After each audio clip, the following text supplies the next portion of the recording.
प्रदेश के तमाम सीटीटी अभ्यर्थी साथियों, आज हम जुड़े हुए हैं जीएम एजुकेशन में। चर्चा करेंगे कि आज कल हम लोगों के टीम के द्वारा जो सचिवालय का दौरा किया गया था, इसका क्या है अपडेट। कल सर हमारे साथ थे सुपौल के पंकज जी, खगड़िया के मुकेश जी, कैमूर के वंदना तिवारी और भी साथी जुड़े हुए थे। सबसे पहले हम लोग 10 बजे के आसपास पालीगंज के माननीय विधायक संजीव सौरभ जी के पास में गए और वहाँ पर हमने प्रमुखता से एज रिलैक्सेशन की मुद्दा को रखा और कहा कि यह न्याय संगत है कि स्टेट अभ्यर्थी को एज में शिथिलता दिया जा रहा है, नियोजित टीचर को एज में शिथिलता दिया जा रहा है। सीटीटी अभ्यर्थी जो 2019 से सीटीटी में सफल हुए हैं विभिन्न वर्षों में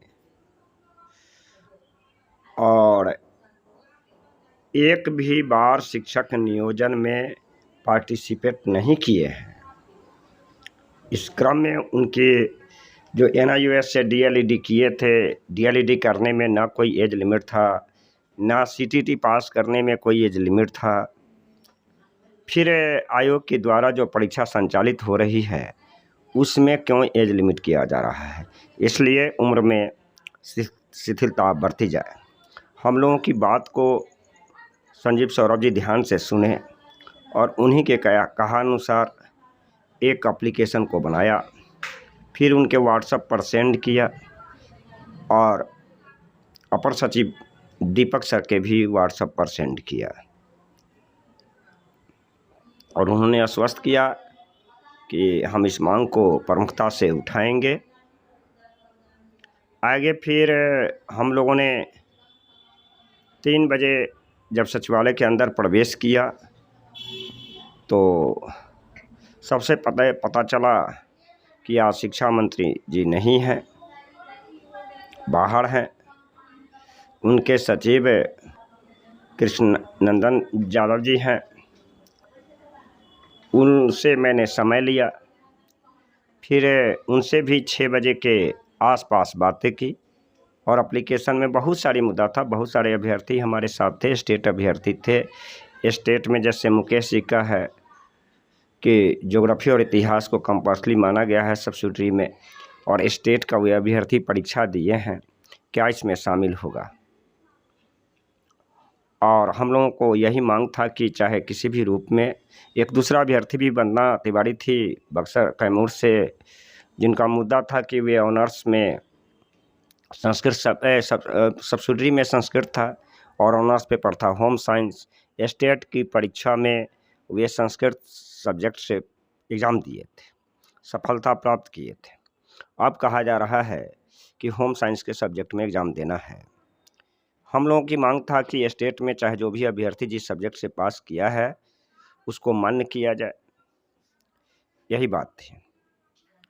जब मैंने एज रिलैक्सेशन की बात कहा, मैंने स्टेट की शिथिलता की बात कही तो उन्होंने कहा कि स्टेट की अभ्यर्थी बिहार सरकार एक डिफिनिट डेट पर एग्ज़ाम लिया है 19 को, और आप लोगों का एग्ज़ाम सेंट्रल के द्वारा होता है, प्रत्येक वर्ष में पास करते हैं। एनआईओएस में कोई एज लिमिट नहीं है, सीटीटी में कोई एज लिमिट नहीं है, लेकिन इस बात को गंभीरता से लिए जिसमें हम लोगों ने बताया कि हम लोग कभी भी शिक्षक बहाली की प्रक्रिया में शामिल नहीं हो पाए सर।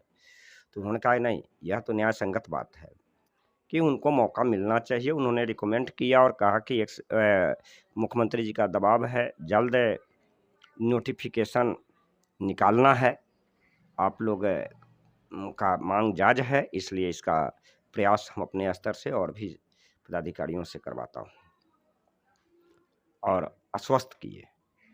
मैंने फिर उसमें जो बातचीत के क्रम में एक जगह आ रही थी जो भाषा पेपर है उसमें कुछ लोगों का कंप्लेन था कि सर अंग्रेजी को नहीं रखा जाए, हिंदी को रखा जाए, और परीक्षा की बातें आ रही थी, उसमें यह कहा जा रहा था अभ्यर्थियों के द्वारा, मांग थी अन्य अभ्यर्थी का, ये अंग्रेजी में को नहीं रखा जाए।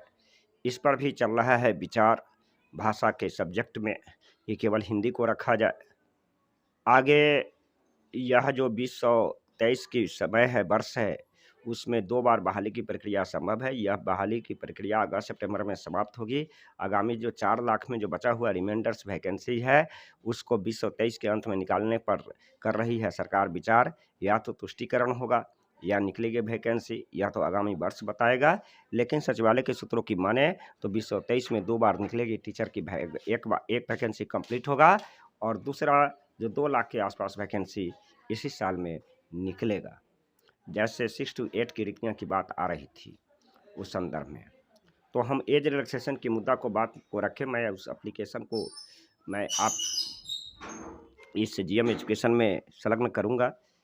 आगे बढ़ता हूँ बात, फिर उन्होंने कहा कि दीपक सर मीटिंग में थे, वो उनके जो पीए था वो उन्होंने कहा कि अंसारी जी से मिलिए। अंसारी जी को ज्ञापन मैंने रिकमेंड दिया, लेकिन अंसारी जी कहे कि आप सबसे पहले चले जाइए प्राइमरी में निदेशक हैं, उनसे बात कीजिए। और प्राइमरी में निदेशक जी पंकज जी के उन्होंने कहा कि जो आदेश आया कि नीरज जी उप निदेशक हैं, उर्मिला देवी है, उन लोगों से मिलिए, पहले दीजिए और इन पर बात होगी। मैं उन लोगों के कहा फिर कि इस बात को बारीकी से सुना, और उन्होंने जो बातें आई कि इस बात को भी गंभीरता से लिया कि क्या इस अभ्यर्थी को एक बार भी मौका नहीं मिला है शिक्षक नियोजन में, तो क्यों नहीं इसको दिया जाए, और स्टेट वाले को उम्र में शिथिलता दी जा रही है, नियोजित टीचर को एज में शिथिलता दी जा रही है। तो उन्होंने कहा कि सर 1 सप्ताह में यह सारा प्रक्रिया कंप्लीट हो जाएगा। और मैंने कहा कि फिर फीडबैक कब लें, चूँकि परीक्षा देना है, तैयारी तो उसको करना है। द्वंद्वात्मक जो स्थिति बना हुआ है, क्या हम लोगों के एज पर आदमी अभ्यर्थी जो पढ़ाएगा, क्या इसके मना स्थिति क्या होगी सर, इसलिए डिसीजन जल्दी लीजिए। और उन्होंने कहा कि हम सभी मिल करके इस बात को सुलझाएंगे, आप चिंता न करें। आगे जो उस अभ्यर्थी में और भी सारे साथी थे, बहुत सारे साथी जो टेक्निकल की मान्यता के लिए टेक्निकल सर्टिफिकेट को 2 टाइप का था, एक पॉलिटेक्निक किया हुआ इंटरमीडिएट बेस पर, और डिग्री होल्डर को क्या इसमें समकक्षी माना जाएगा या ना जाएगा, इस बात के लिए भी हमारे साथ जो गए हुए थे वह भी अभ्यर्थी ज्ञापन दे रहे थे। इस बात पर भी हुई काफ़ी बहस की केवल टेक्निकल सर्टिफिकेट को डिग्री होल्डर या इंटरमीडिएट मानने पर नियमावली कर रही है अस्वीकार, जबकि पिछला नियमावली में इसको दी गई थी मान्यता। यह सब भी हम लोगों ने हमारे साथी अभ्यर्थी जो गए थे इस बात की मांग कर रहे थे। आगे जो अभ्यर्थी गए हुए थे, एक उनका संस्कृत वाला मसला था, उपशास्त्री वाला मसला था, और संस्कृत की वैलिडिटी समकक्ष इंटरमीडिएट को मानने प्राक भाषा में तो उन्होंने 2012 और 2023 की नियमावली को कंपेयर किया। तो फिर इसके बात आई कि आखिर समकक्ष किस भाषा को माना जाएगा, इस पर भी सचिवालय करेगी विचार। अतः प्रदेश के तमाम सीटेट अभ्यर्थी साथियों से आग्रह है कि आप लोगों की नियमावली में जो संशोधन कराना है, आप किसी बैतरनी की सहारा नहीं लें, स्वयं का कार्य समझें और स्वयं को निष्पादन में हाथ बटावें। खास करके अधिकतम एज रिलैक्सेशन अभ्यर्थियों से आग्रह है कि आप यह समझते हैं कि त्रिपुरारी जी का अधिकतम एज है सबसे अधिक, और वे इस कार्य में लगे हुए हैं, वे निष्पादन जरूर करेंगे। तो इसमें यह समझिए कि अकेला बृहस्पति झूठ होता, अकेला चना भार नहीं फोड़ सकता। मीन्स की अभी ज़रूरत है, नीड है संख्या की। और मैं रिक्वेस्ट करूंगा इस चैनल के माध्यम से कि आप लोगों की बहाली लेना है तो आप लोगों की उपस्थिति सचिवालय में प्रत्येक रोज़ इस बात को याद दिलाने की ज़रूरत है। ज़्यादा समय नहीं है, 1 सप्ताह के अंदर में डू एंड डाई है। चूँकि सचिवालय पर दबाव है, नोटिफिकेशन जल्दी निकालो। सचिवालय के इंटरनल जो प्रेशर बन रहा है कि हम ऐसा नोटिफिकेशन निकालें जो किसी नियमावली में संशोधन का फिर पुनः मौका न हो, किसी को परेशानी नहीं हो, बारीक से समझना है। और लोग जो हम ज्ञापन देते हैं उसमें भी लोग मनन कर रहा है। इस बार जो सेंसिटिव है लोग, सचिवालय के स्टाफ सभी बिंदु को डायरी मेंटेन करके और करेक्टिव एक्शन लेने की तैयारी में है। खास करके अभ्यर्थी तक इसकी सूचना प्रदान करने के लिए, जैसा कि पालीगंज के माननीय विधायक संजीव सौरभ जी ने अपने संबोधन में कहा था कि सचिवालय ऐसी व्यवस्था करे कि छात्र अगर कंप्लेन करके जाते हैं तो उनकी फीडबैक क्या होता है, इसकी सूचना अभ्यर्थियों उस छात्र तक पहुँचे। इस बात को रखा जा रहा है ध्यान। सचिवालय के अंदर बने हुए रहिए आप जीएम एजुकेशन में।